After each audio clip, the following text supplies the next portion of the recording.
ಜೈ ಶ್ರೀರಾಮ್ ಘೋಷಣೆ ಕೂಗಿದಂತಹ ಪ್ರಕರಣಕ್ಕೆ ಸಂಬಂಧಪಟ್ಟಂತೆ ಕೆಲವರು ಹಲ್ಲೆ ನಡೆಸಿದ್ರು ನಿನ್ನೆ. ಈ ಪ್ರಕರಣದಲ್ಲಿ ಈಗಾಗಲೇ ವಿದ್ಯಾರಣ್ಯ ಪೊಲೀಸ್ ಠಾಣೆಯ ಎದುರು ಪ್ರತಿಭಟನೆಯನ್ನ ನಡೆಸಲಾಗಿದೆ.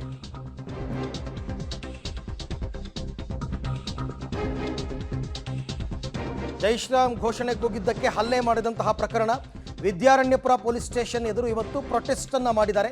ಬಿಜೆಪಿ ಮತ್ತು ಹಿಂದೂ ಕಾರ್ಯಕರ್ತರು ಪ್ರತಿಭಟನೆಯನ್ನ ಮಾಡಿದ್ದಾರೆ. ಜೊತೆಗೆ ಡಿಸಿಪಿ ಲಕ್ಷ್ಮೀ ಪ್ರಸಾದ್ಗೆ ಮನವಿಯನ್ನ ಕೂಡ ಸಲ್ಲಿಸಿದ್ದಾರೆ ಪ್ರತಿಭಟನಾಕಾರರು.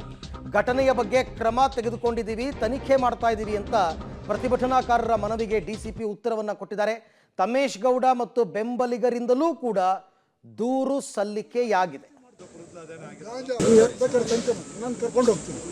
ಮನೆಯವ್ರು ಹೇಳ್ತಾರೆ ನಮ್ಗೆ ಮನೆಯೇ ಬೇಕು, ನಾವು ಮಾರಾಕ್ಬಿಟ್ಟು ಎಲ್ಲ ನಾವು ಹೋಗ್ತೀವಿ. ನಾವು ಎಲ್ಲ 18-20 ವರ್ಷದ ಹುಡುಗರು ಎಲ್ಲ ಗಾಂಜಾ ಈ ಪಾರ್ಕಲ್ಲಿ ಕೂತ್ಕೊಂಡು ಕೇಳಿದ್ರೆ ನಾವು ಯಾರು ಕಂಪ್ಲೇಂಟ್ ಕೊಟ್ಟರೆ ಅವ್ರ ಮನೆ ಮೇಲೆ ದೌರ್ಜನ್ಯ, ಅವ್ರ ಲೈಟ್ಗಳು ಹೊಡೆದಾಕೋದು, ಅವ್ರ ಕಾರ್ ನಿಲ್ಸಿದ್ರೆ ಕಾರ್ ಮೇಲೆ ಸೈಜ್ ಮೇಲೆ ಸಾಕೋದು. ನೀವೇನೋ ಕಂಪ್ಲೇಂಟ್ ಮತ್ತೆ ಕೊಟ್ಟರೆ ನೀವು ಇಲ್ಲಿ ಬಾಳಕ್ಕೆ ಬಿಡೋದಿಲ್ಲ. ಈ ಸ್ಥಿತಿ ಇದೆ. ಶ್ರೀರಾಮ್ ಘೋಷಣೆ ಕೂಗಿದ್ದಕ್ಕೆ ಮುಸ್ಲಿಂ ಹುಡುಗರು ಹಿಂದೂ ಯುವಕರ ಮೇಲೆ ಹಲ್ಲೆ ಮಾಡಿದ್ದನ್ನು ಖಂಡಿಸಿ ಇವತ್ತು ಬಿಜೆಪಿ ಕಾರ್ಯಕರ್ತರು ಬಹಳ ದೊಡ್ಡ ಮಟ್ಟದಲ್ಲಿ ವಿದ್ಯಾರಣ್ಯಪುರ ಪೊಲೀಸ್ ಠಾಣೆಯಲ್ಲಿ ಪ್ರತಿಭಟನೆಯನ್ನ ಮಾಡ್ತಿರುವಂಥದ್ದು. ಪ್ರತಿಭಟನೆಯ ನಾಯಕತ್ವವನ್ನು ವಹಿಸಿಕೊಂಡಿರುವಂಥ ಎ ರವಿ ನನ್ನ ಜೊತೆ ಇದ್ದಾರೆ. ಸರ್, ಮೊದಲನೇದಾಗಿ ನಿನ್ನೆ ಘಟನೆಯನ್ನು ಏನು ಹೇಳಿ? ನಿನ್ನೆ ಘಟನೆ ನಮ್ಮ ಹಿಂದೂಗಳಿಗಾಗಿರೋವಂಥ ಅನ್ಯಾಯ ಅಂತ ನಾನು ಫಸ್ಟ್ ಹೇಳ್ತೀನಿ. ಆಮೇಲೆ ನಾವು ಈ ಹಿಂದೂ ರಾಷ್ಟ್ರದಲ್ಲಿದ್ದೀವೋ ಅಥವಾ ಅರಬ್ ಕಂಟ್ರಿಯಲ್ಲಿದ್ದೀವೋ ಅಂತ ನನಗಂತೂ ಗೊತ್ತಿಲ್ಲ. ನಾವು ಶ್ರೀರಾಮನ ಪರವಾಗಿ 500 ವರ್ಷಗಳು ಹೋರಾಟ ಇದು.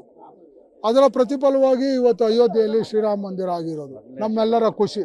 ಮೊದಲನೇ ವರ್ಷದ ಪೂಜೆ, ಮಜ್ಜಿಗೆ ಹಂಚೋದು, ರಾಮನ ಪೂಜೆ ಮಾಡೋದು ಎಲ್ಲ ಮಾಡ್ತಾ ಇದ್ರಿ. ಇಂಥ ಸಮಯದಲ್ಲಿ ಒಬ್ಬ 4 ಜನ ಕಿಡಿಗೇಡಿಗಳು ಅವ್ರನ್ನ ಯಾರು ಕಳಿಸಿದ್ರು ಅಂತ ನನಗೆ ಗೊತ್ತಿಲ್ಲ. ಇದರಿಂದ ಯಾರೋ ಇದ್ದಾರೆ, ಇದರಿಂದ ದೊಡ್ಡ ತನಿಖೆ ಆಗಬೇಕು. ಯಾಕೆಂದರೆ ಬೆಂಗಳೂರಲ್ಲಿ ಅದು ವಿಶೇಷವಾಗಿ ಈ ಭಾಗದಲ್ಲಿ ಇವರ ಆಟೋಟೋಪಗಳಿಗೆ ಬ್ರೇಕ್ ಹಾಕ್ಲಿಕ್ಕೆ ಯಾಕೆ ವೈಫಲ್ಯ ಆಗ್ತಾ ಇದೆ? ಪೊಲೀಸ್ ಇಲಾಖೆ, ಫಸ್ಟ್ ಆಫ್ ಆಲ್ ಪೊಲೀಸ್ ಇಲಾಖೆ ವೈಫಲ್ಯ.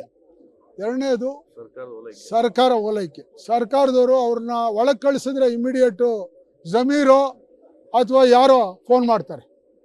ಜಮೀರ್ ಇಮಿಡಿಯೇಟ್ ಫೋನ್ ಮಾಡ್ತಾನೆ, ನಮ್ಮವರು ಬಿಡಿ ಆಯಿತು ನೋಡೋಣ, ಅದು ಕೇಸ್ ಬುಕ್ ಮಾಡಿ ಕಳಿಸಿ, ನಾನಿದ್ದೀವಿ.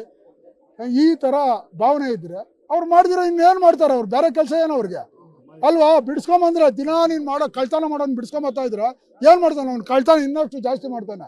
ಇದೇ ರೀತಿ ಇಲ್ಲಿ ಆಗ್ತಾ ಇರೋದು. ಇದರಿಂದ ಆದಂಥ ಅನೇಕ ಇನ್ಸಿಡೆಂಟ್ಸ್ಗಳು. ಪಾಪ ಪಣಿಯಂದ್ರ ಅಂತ ಬೇಕಾದ್ರೆ ಇಲ್ಲೇ ಮನೆ ಅವ್ರದ್ದು, ರಾಷ್ಟ್ರೀಯ ಸ್ವಯಂ ಸೇವಕ ಸಂಘದ ಮುಖ್ಯ ಶಿಕ್ಷಕರು ಅವರು ಬೆಳಗ್ಗೆ ಶಾಖೆಗೆ ಹೋಗ್ಬೇಕಾದ್ರೆ 39 ಸ್ಟಿಚ್ಚು. ಎಷ್ಟು? ಇವತ್ತಿಗೂ ತಲೆ ಕೂದಲೇ ಇಲ್ಲ. ಇಲ್ಲಿಂದ ಇಲ್ಲಿ ಬಚ್ಚಾಗಿ ಹೊಡೆದಿರೋದು.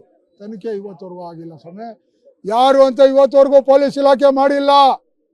ದೊಡ್ಡ ವಂಶದ ಪಕ್ಕದಲ್ಲಿರೋದು ಲಕ್ಷ್ಮೀ ನರಸಿಂಹ. ಸೊ ಘಟನೆಯ ಬಗ್ಗೆ ಈಗಾಗಲೇ ಕ್ರಮ ತಗೊಂಡಿದ್ದೀವಿ, ಬಂಧಿಸಿದ್ದೀವಿ 4 ಜನರನ್ನ. ಅದರಲ್ಲಿ A1 A2 ಆರೋಪಿಗಳಿದ್ದಾರೆ, 2 ಅಪ್ರಾಪ್ತರಿದ್ದಾರೆ.